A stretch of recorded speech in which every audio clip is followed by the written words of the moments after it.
celebrate General Hospital's anniversary with a tribute to ABC's soap, Debut. Hello everyone. Welcome to my channel General Hospital Update. I hope everyone is having a wonderful day. Before starting the video, please go ahead and hit the subscribe button and give this video a like up. Celebrate General Hospital's anniversary with a tribute that gets to the show's still beating heart. Plus, pour over a massive photo album that goes all the way back to day one. No, it's not an April Fool's Day joke. Today really is General Hospital's 61st anniversary. The show was released into the world back on April 1, 1963, the exact same day as NBC's similarly themed The Doctors and its utterly forgettable Ben Jarrett. General Hospital's vitals. Who's who in the cast of characters? PHOTOS. Poor Ben Jarrett lasted less than 3 months. The Doctors made it 19 years. General Hospital, on the other hand, is still here all these years later, keeping us glued to our TV sets as we watch the folks of Port Charles make beautiful messes of their lives. Of course, in those earliest days, no one was watching the residents of Port Charles because General Hospital City didn't have a name. Nor was there a Corinthos family. There weren't even any Quartermains, Spencers, or Webbers. There were, though, the Hardys and the Brewers. Jessie Brewer delivered the show's first lines, along with the ever-important virtuous heroine Factor. When General Hospital began, she was married to a younger man, Dr. Phil Brewer. He was a handsome doctor who had a problem keeping his stethoscope in his pants. Phil also had a problem with consent. When Phil eventually turned up murdered, no one was very surprised, or very upset. Jessie's good friend, Dr. Steve Hardy, meanwhile, cut a more heroic figure. He was engaged when the show began, but his problem was leaving his stethoscope at the hospital. His actual stethoscope, we should specify. His fiancée grew tired of competing with his work for his attention and walked out.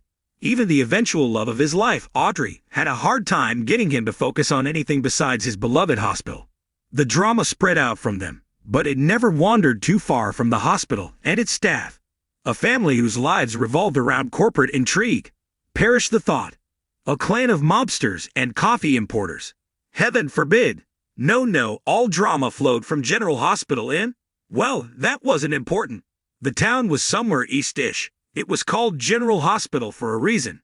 Heck, it wasn't until 13 years later in 1976 that the town finally got its name, Port Charles. That name was really the beginning of the soap as we know it.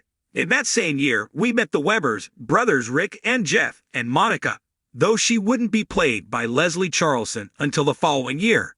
77 was a big year for recasts, with Jeannie Francis coming in and taking the world by storm as she took Laura from childish plot device to headstrong teen. Still, none of these changes were quite enough to save the flagging show with its glacially paced stories about malpractice. Thrilling. The ABC bigwigs knew they needed a pretty strong jolt if they were going to bring General Hospital back to life, so they hired Gloria Monty as its new executive producer. They then told her she had a lucky 13 weeks to turn the show around before they were calling its time of death. Gulp. Monty brought in Douglas Marland to serve as head writer, and together they sped the storylines up and refocused on the younger cast. Read our tribute to him here. Laura took center stage, playing teen angst with Scotty Baldwin, making us squirm as she was seduced by her mother's friend, and blowing up daytime following her explosive pairing with Luke Spencer. The showrunners then asked if viewers would like to get to know the Spencers and the Quartermains and got a resounding yes in return. And once the show discovered a world outside of the hospital, it seemed there was no place it couldn't go. Globe-trotting adventures, world domination, mobsters, super spies, supervillains, super couples. General Hospital didn't just set the soap world on fire, it set the entire world on fire. Over the years, ABC's sole surviving soap has been put on life support a time or two, but that's the way pretty much all shows go. And whenever General Hospital starts to fade, the resulting infusion of fresh blood brings it back better than ever. That's certainly what happened in the early 90s, when Wendy Rich took over as executive producer. She gave us heart-wrenching topical stories like the HIV/AIDS crisis, a new tradition in the nurses' ball, and morally ambiguous action, courtesy of everyone's favorite mobster, Sonny Corinthos. Thanks for watching this video. Please subscribe to our channel.